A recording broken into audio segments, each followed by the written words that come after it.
possible. Okay. So in the Northern Hemisphere, where I currently am, we've just passed Imbolc, which is a sort of a Celtic festival. And it's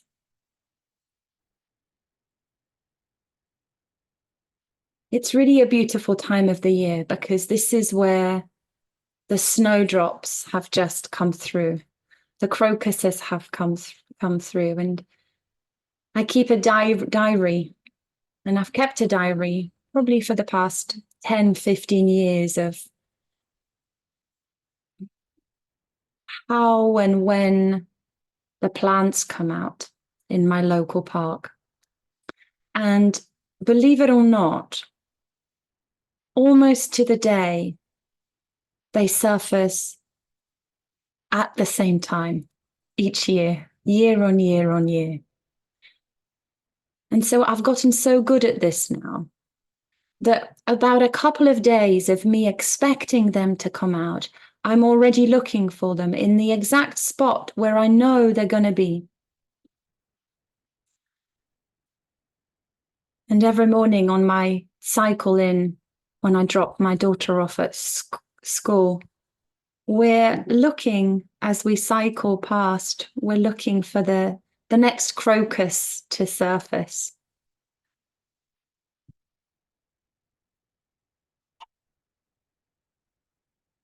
And so this is quite a soothing balm to any parts that have been under layers of earth over winter,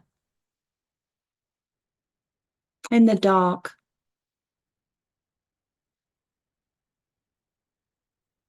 It can really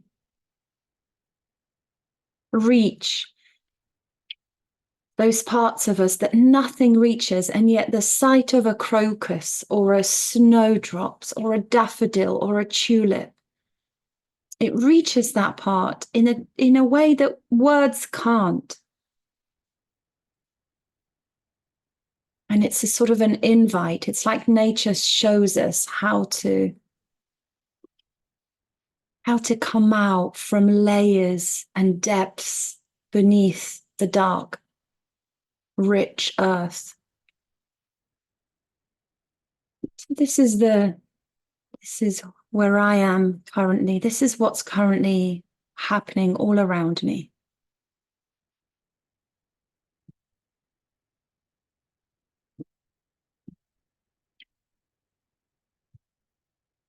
So as we come to this meditation, maybe see if you can support your body by taking up a posture that feels right.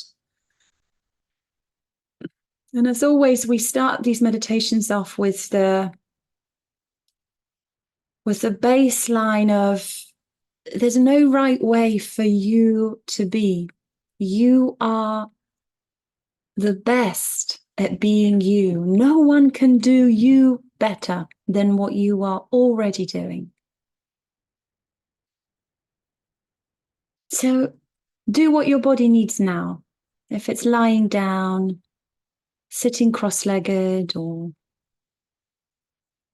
stretching, yawning, maybe circling your hips, shoulders, neck.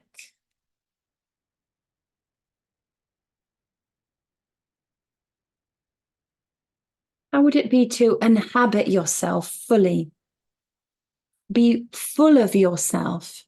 Sometimes we speak about being full of yourself as a sort of a negative thing. Well, I'm inviting you right now to be full of yourself. But what I mean by that is see if you can inhabit in your mind's eye every inch of your body. And that could mean letting your belly be soft and loose and floppy.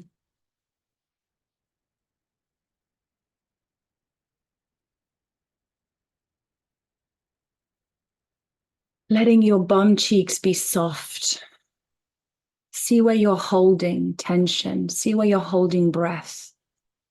Where are you trying to be perfect?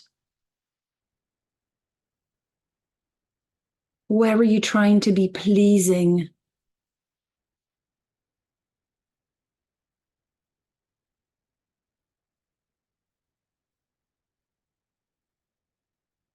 And in this moment, can you just allow yourself to be full of you without needing to be perfect or pleasing? In this moment, no one can abandon you, any of your parts, because self has you.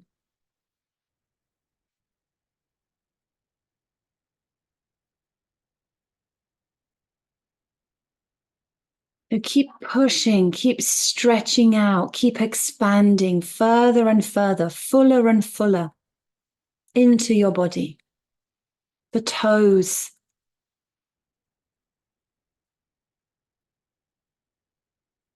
tiny little hairs on the surface of your skin. You might not see it or feel it, but they're currently being moved by the air.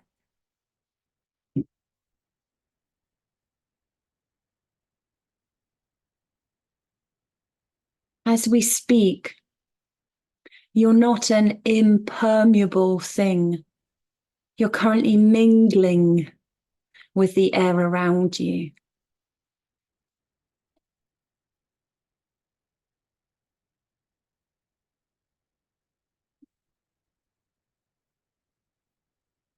We're really like a semi-permeable cell. We're allowing flow. Things are flowing in, things are flowing out.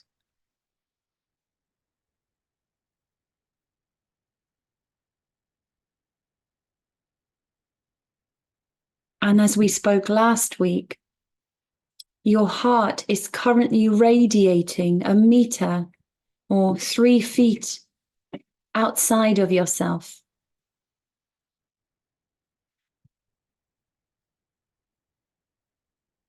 So we truly are intermingled, intertwined, interspersed with the air that we're currently sat in. There's no doubt about that.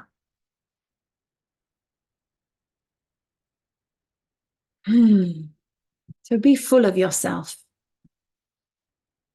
Take up space.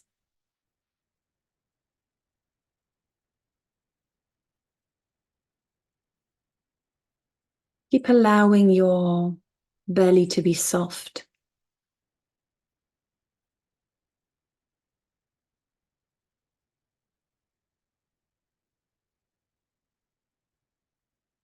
Keep allowing gravity to take all of you.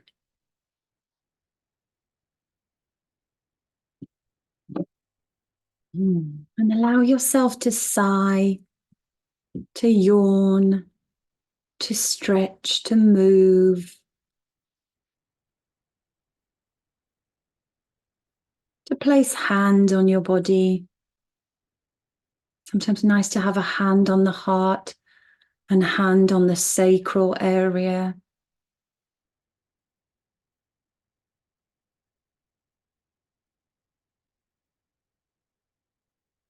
Sometimes it's nice to have hands on the head, containing, softly holding, supporting.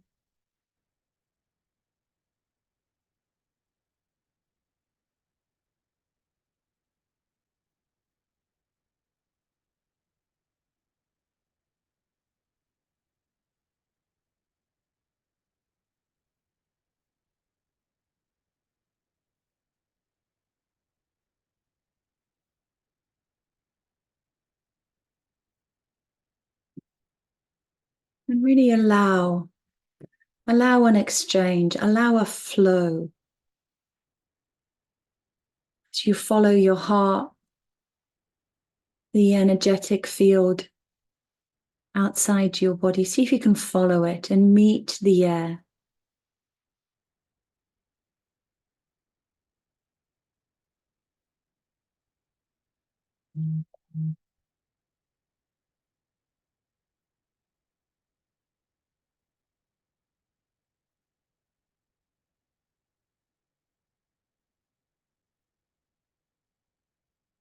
And notice the quality of this space that you're in. Can you find an edge? Can you find an end? If your eyes are closed, if that feels right. If you imagine following the energy of your heart that's about a meter all around you. If you allow yourself to go further and further and further, does your awareness or consciousness actually have an end?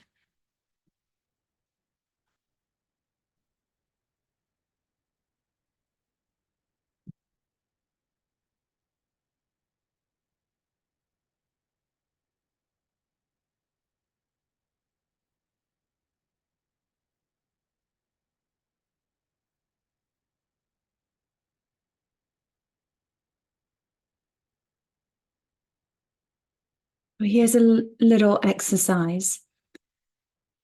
Just in the space that you're sitting, as you know, the earth is round. Opposite you, on the other side of the earth, there's probably another human sitting, or an animal, or a tree, right opposite you, in the same spot as you, but on the other side of the world. Can you imagine? Can you allow your consciousness to travel there now?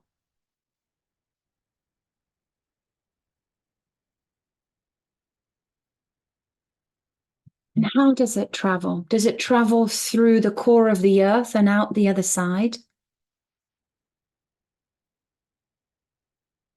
Or do you zoom around the outer field of the earth?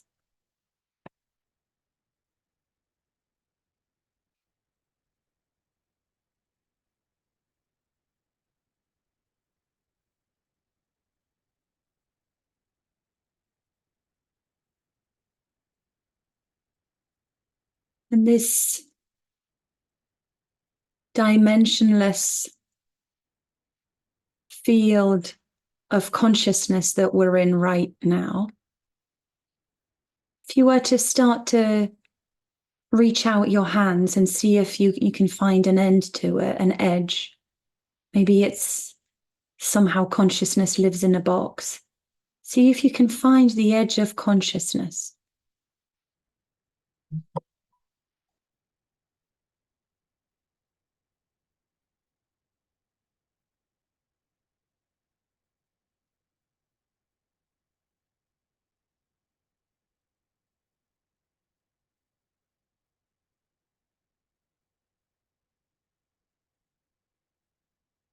And you might ask, what on earth does Laura mean about consciousness?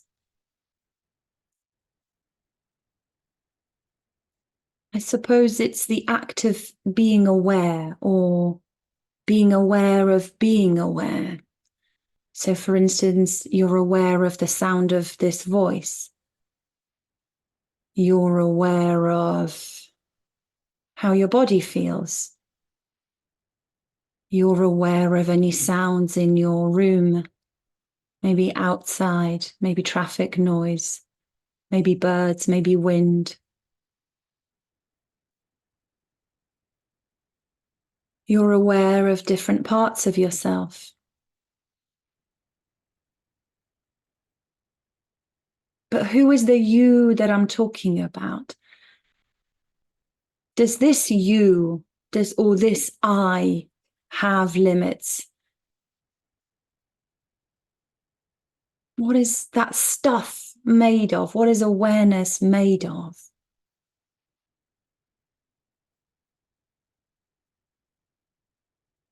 You know you have a body, so you're aware of your body. You know you have thoughts, you know you have feelings, you know what your name is. But who knows that? Who on earth is aware? What is that? What's it made of? What is that stuff?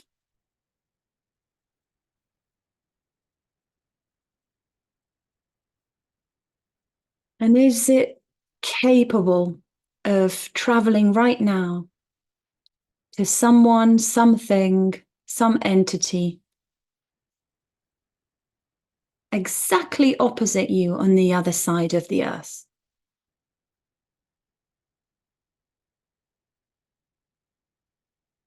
Maybe a beautiful tree.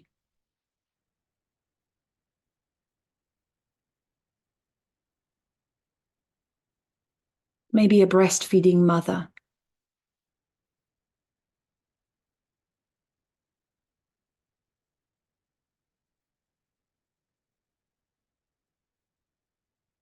Maybe a lioness.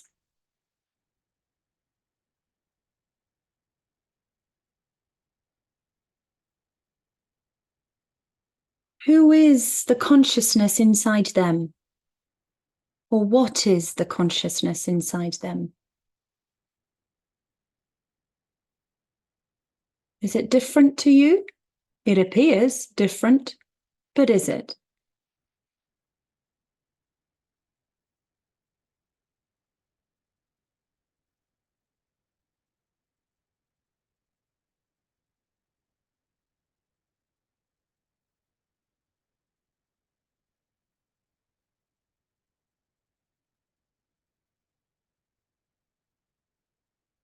So there's a stuff that we can be aware of, the objects in the inner and the outer world.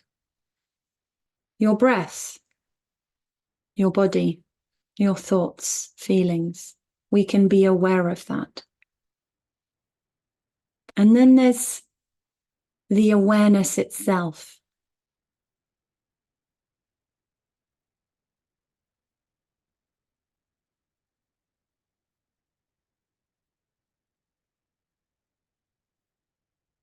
It's what Alan Watts calls the very fiber of existence itself.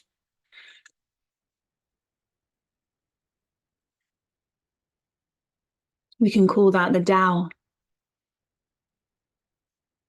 or some people call it being, or God, Brahman, source, consciousness. Try to be careful with the word consciousness because it means different things in neuroscience, different things in non-dual teachings, and different things in psychology. So there's at least 3 different disciplines that see consciousness in very different ways. Maybe you have a word for this thing, this stuff. Maybe you have a word that you really love, that really resonates for you. And as you think that word, the substance that the thinking is made of is it.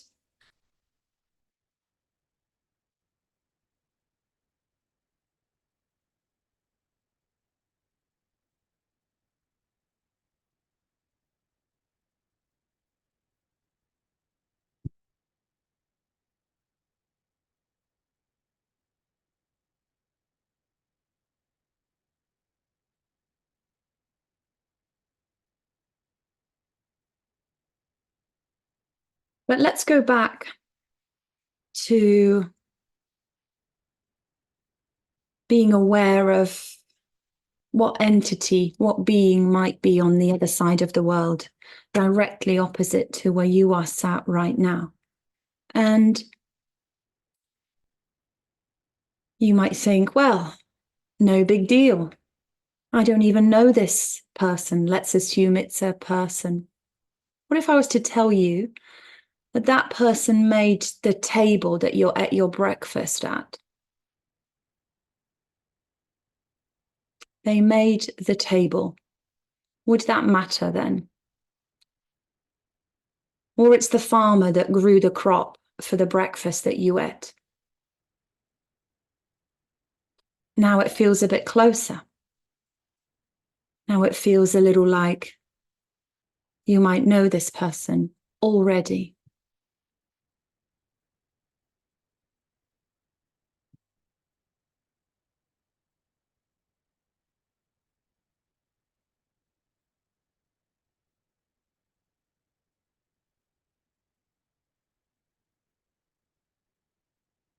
Being social creatures that we are, almost everything you've done in the past hour happened because someone else made it possible for you. So even without thinking about consciousness, we're now talking about other beings in this world.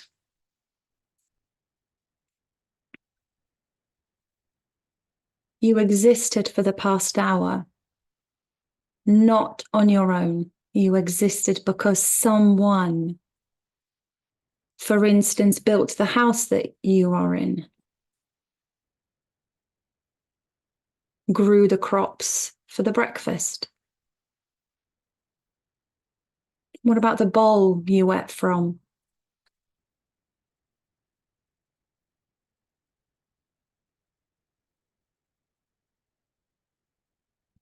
Even before we go down the more esoteric, non-dual teachings of what consciousness is or isn't, let's first start with the basics. You are here because others are here. And others are here because you are here.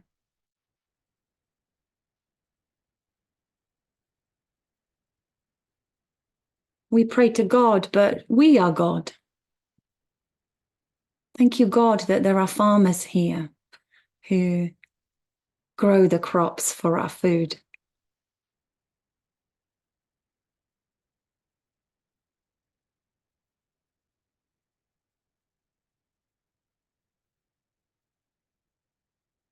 By God, I don't mean some bearded man up in heaven, though I'm not opposed to that.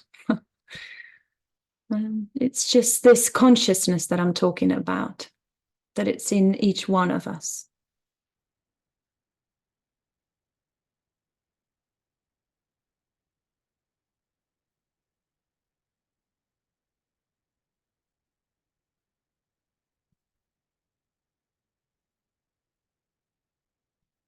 And how's your body right now? How's that soft belly of yours?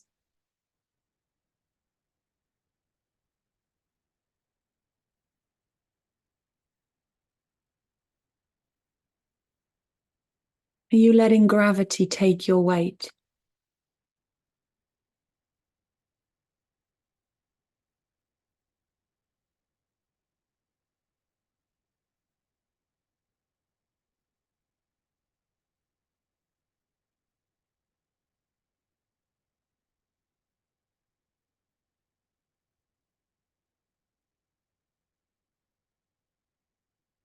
How's your heart doing?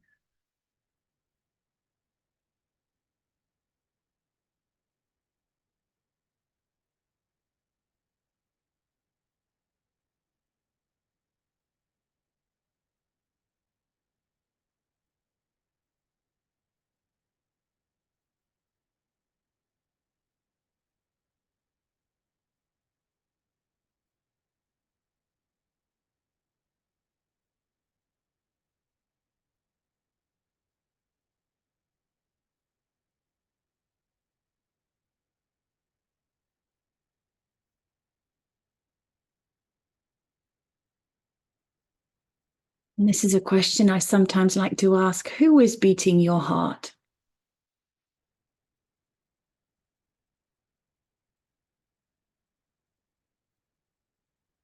When we fall asleep at nighttime, who breathes us? Who beats our heart? Because the I that we often assume ourselves to be falls asleep in that moment.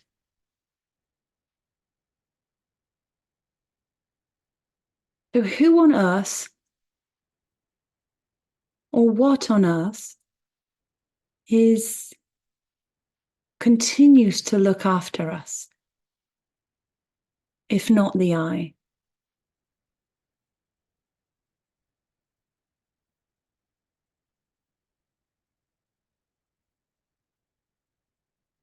So the heart has this sort of dual way of being and doing. It both beats the heart, pumps the blood, and that's that sort of doing aspect. And I like to liken it to self as a particle in our IFS model.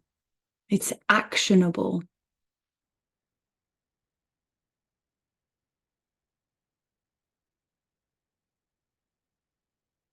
Always present.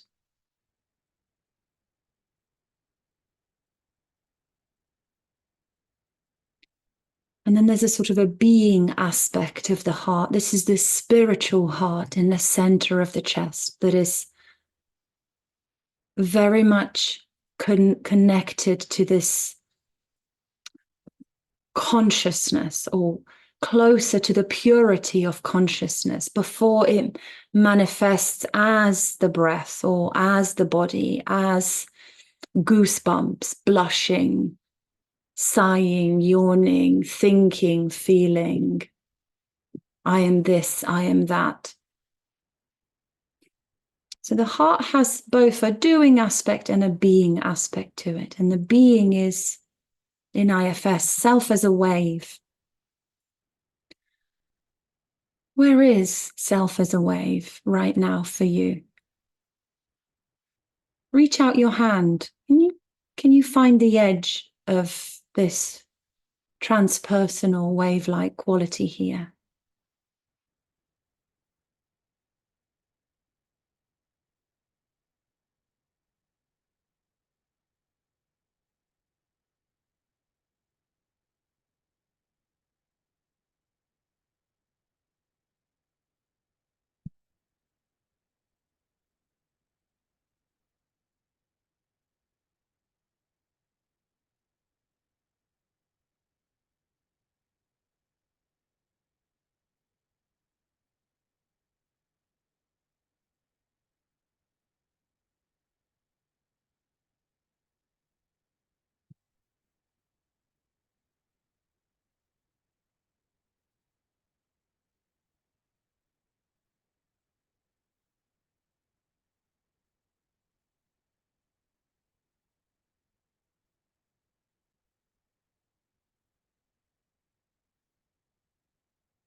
So self as a wave is this pure awareness. It's sort of colorless, dimensionless, infinite. And it really is gracious, but because it allows itself to be lost, to be entangled, not in a negative way. It allows itself to be lost in this that you are, that I am, that each of us are. And it does so lovingly. It's like the perfect parent, infinitely loving mother, continues to give effortlessly, never asking for any recognition. Just so much time for our parts, for us.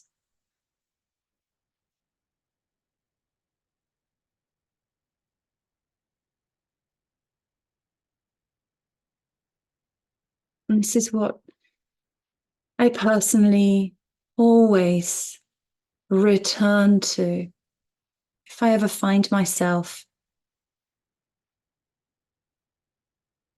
following some trailhead,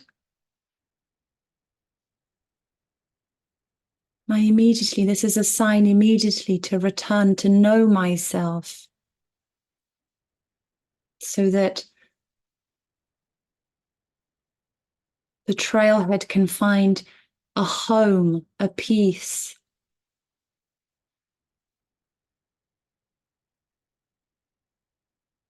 So that it can finally find resolution. It doesn't endlessly wander and search, looking for hope. And we sort of do a U-turn. We return to that which is, to this consciousness that we're talking about, this awareness.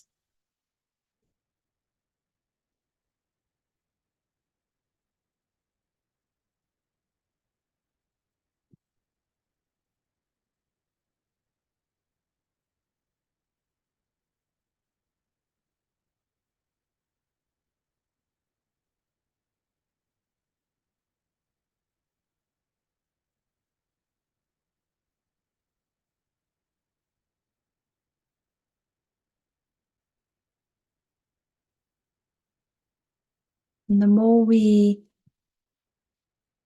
come to know ourselves as this spacious, infinite, loving mother,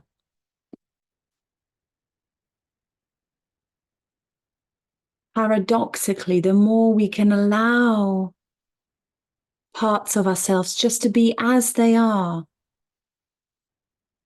And when they see that there is space for them, they let go. We don't have to ask them to step back we don't need to impose any necessary fixing or healing or doing. It's an effortless flow. All of us are flowing permanently towards healing.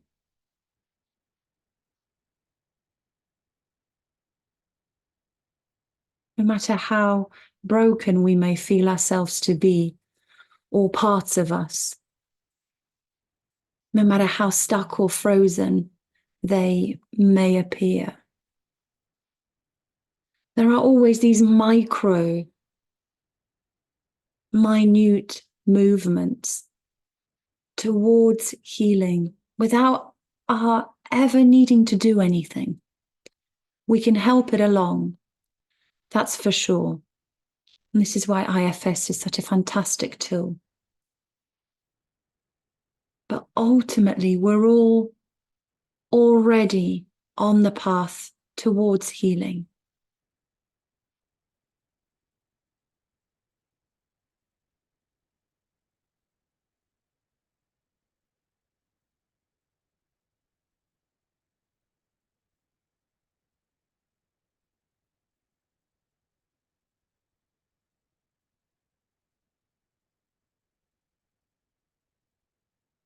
And healing is a bit of a broad term.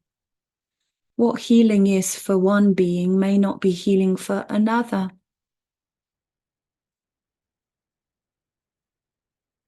So there are 8 billion ways to heal, as many as there are humans. But through the lens of IFS, I would say as many as there are parts. So each one of us, that's 8 billions of us, has, in my view, infinite parts. There are infinite ways to heal.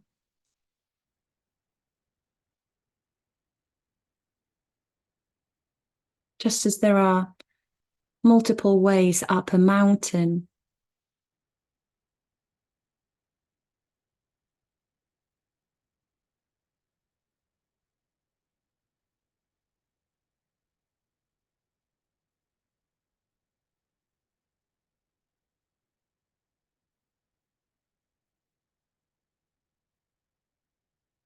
And in this moment, what comes to me is sometimes in the non-dual circles, we can be quite derogatory to the seeker part. People who are on this path are sometimes termed seekers. But actually, in this moment, I'm seeing seeker as a very wise part of ourselves that actually sees, there are multiple ways up this mountain. I have multiple parts here. Let me try everything. Let me try a bit of dance. Let me try a bit of yoga, breath work, non-dual teachings, IFS, bit of dream work, bit of shadow work. Great. That's right.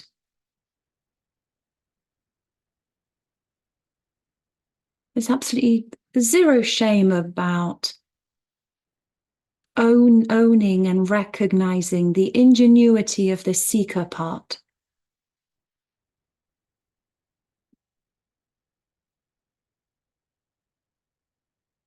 Very wise part.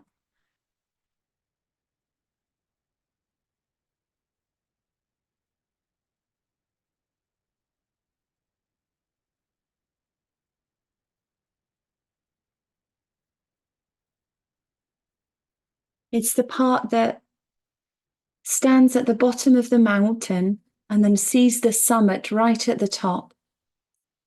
There's a lovely plateau up there where the sun is shining, and it says, right, I see at least about 30 ways, 30 routes up.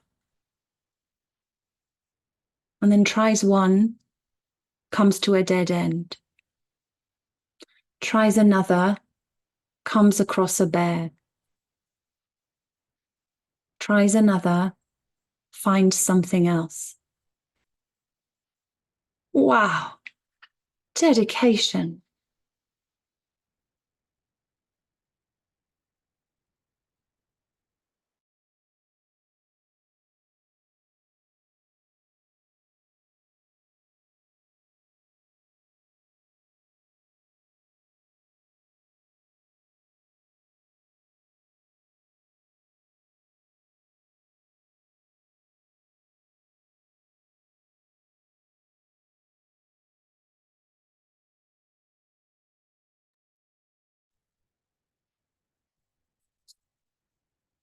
And so the seeker part comes back down to the bottom of the mountain, has a rest.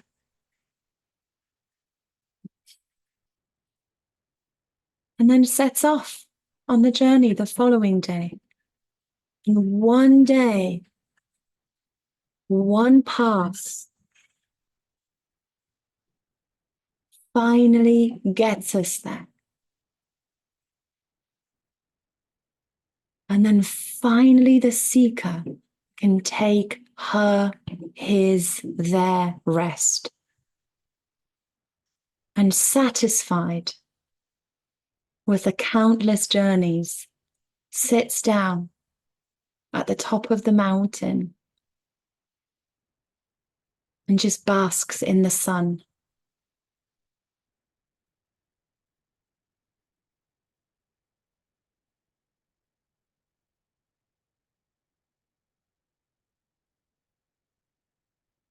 So in a way, the seeker part is the final part.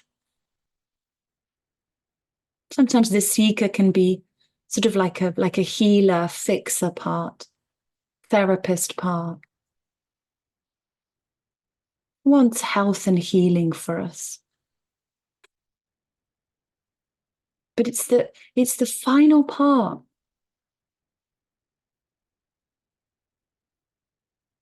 that becomes integrated, that becomes whole, that finally finds what it's been seeking.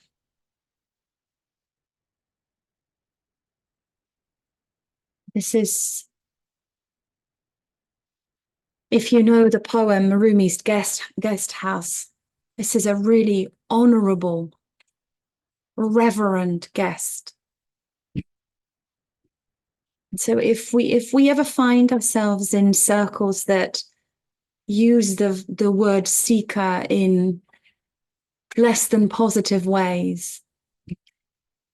Maybe see if you can layer on extra validation and love. Because it's the part that will finally make its way and help other parts. So it's a sacred, honorable, beautiful guest.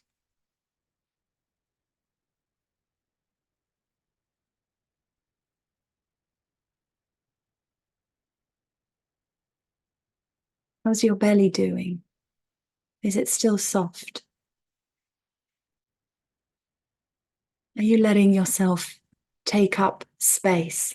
Be full of yourself? Are you fighting gravity?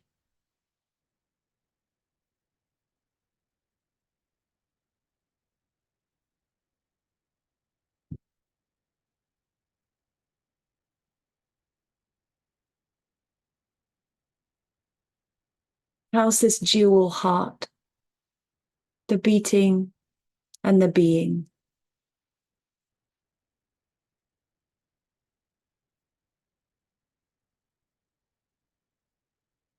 How's the seeker part? I love this part.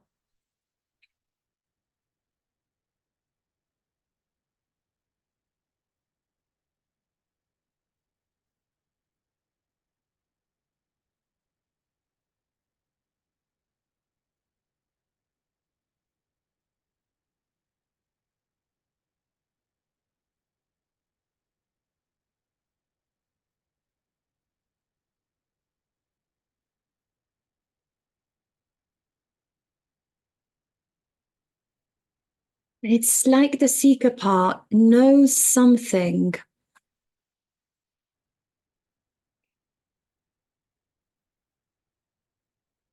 that we ourselves forgot. It's like it's had a taste of something really, really spectacular. It knows something that ordinarily we're not privy to.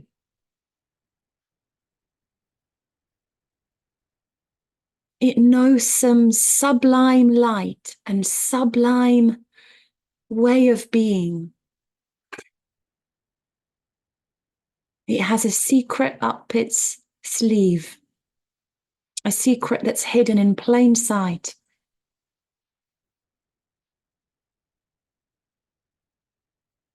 There's a Welsh word for it. It's called hiraeth. Hiraeth.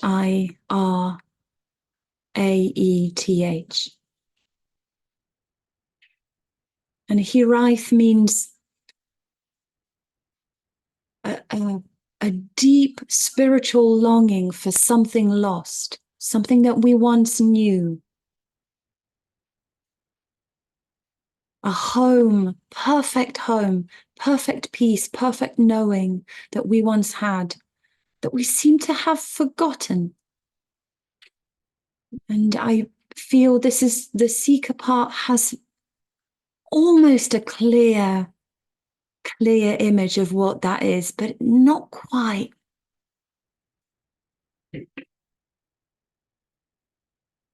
I know it's possible, the seeker part says. I know it. I've been there.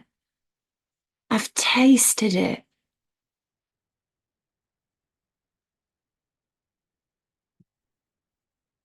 Just a little bit further. I know I'm almost there. You've got to hand it to this part. It's like in IFS, Richard talks about being a hope merchant. Well, the seeker part must surely get the prize for being the best hope merchant there is. Had you ever been at your most breaking, crushing point? That's it, I'm done. You've thrown the towel in. Who do you think comes and picks things up but the seeker? Says, no, you're not done, because I know, I know there's this perfect place. I know it. And it's so certain of it.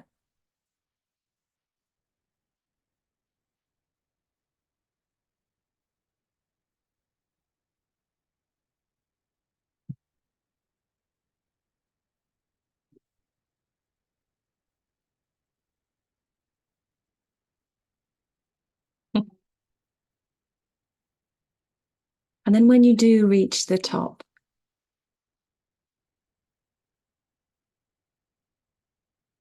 I almost have an image of the seeker part with folded up arms, very self-satisfied, saying, I told you so, with this happy look on their face. Yes, I know.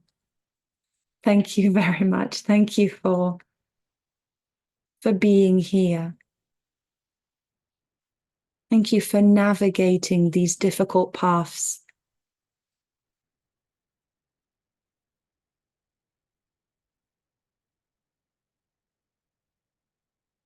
This is the reverence that I have for the seeker. This is the love, the thankfulness, the gratitude.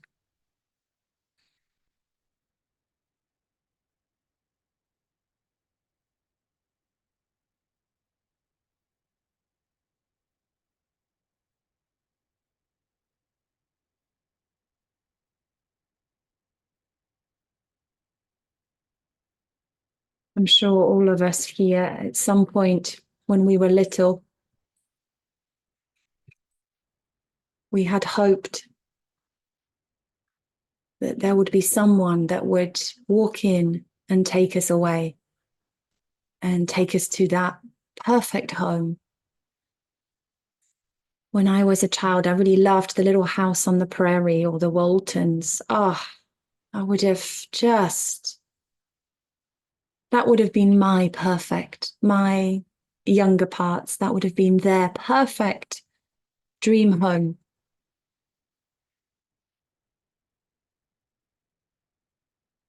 And it turns out that the Little House on the Prairie, the Waltons, is me. I, Laura, get to go back and welcome these parts home, to self, to me, to consciousness.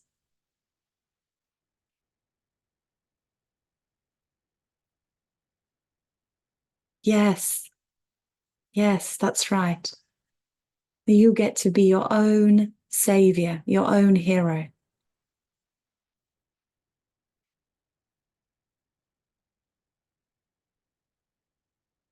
For women, the archetype is typically the sort of the knight in the shining armor, riding on a horse, coming to save us.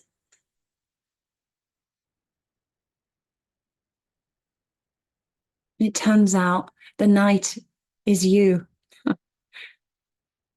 You get to save yourself.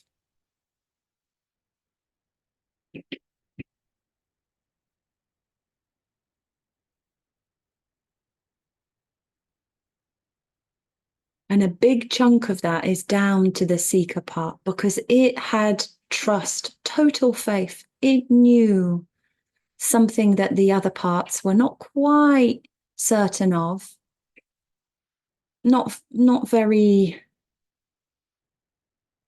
sure.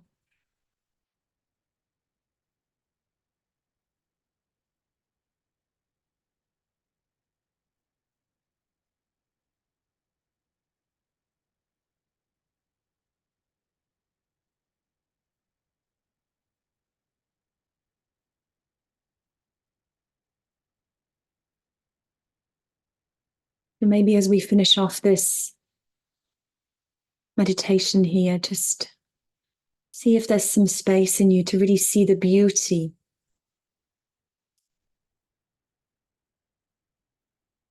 the tireless, ceaseless work that the seeker does for us, because it trusts, because it knows, because it has endless hope.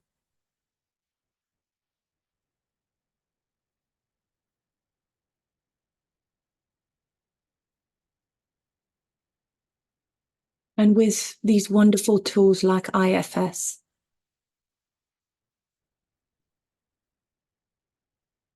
with the additional non-dual teachings that really expand, that tap into this thing that my voice is made of, this thing that your hearing is tuning into and using to receive sound, to receive the world.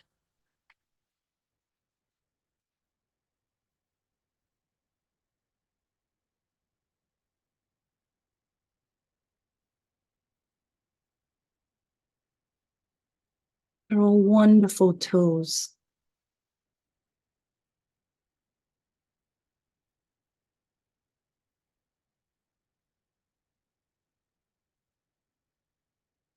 If you like, IFS helps us to clear the path a little.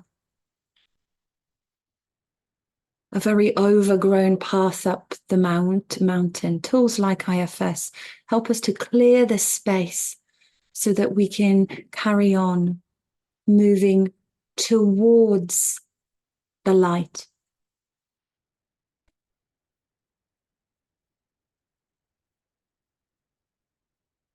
That which we've always been. So this is why we sometimes call it the pathless path.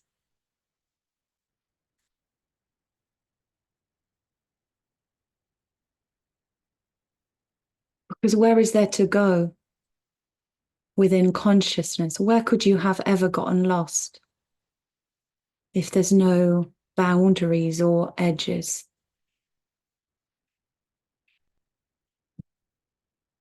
Well, you were here all along. Who is you? Consciousness.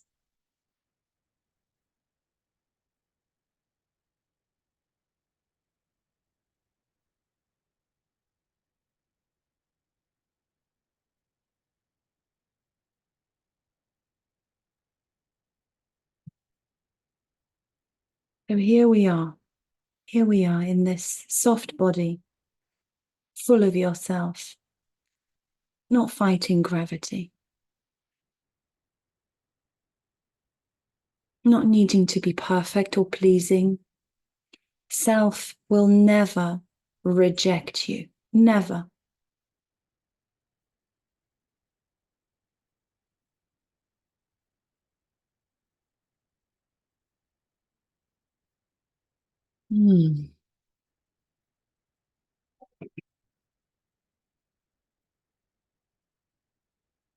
If you can set an intention to begin to come back to the breath, feeling your body firmly on the surface that you're sat on.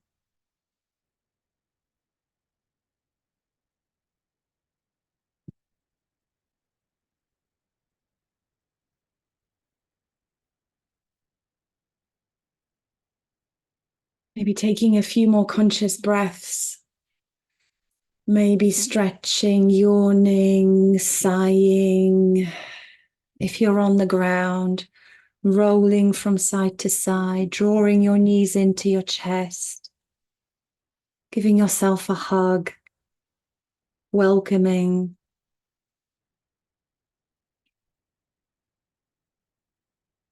And when you open your eyes, you can orient yourself around the room. You can't hear this, but because Zoom's so great at blocking out any sounds, but I've got the sound of my daughter and her little beautiful friends playing up in the bedroom. Innocence, God playing. So there's happiness.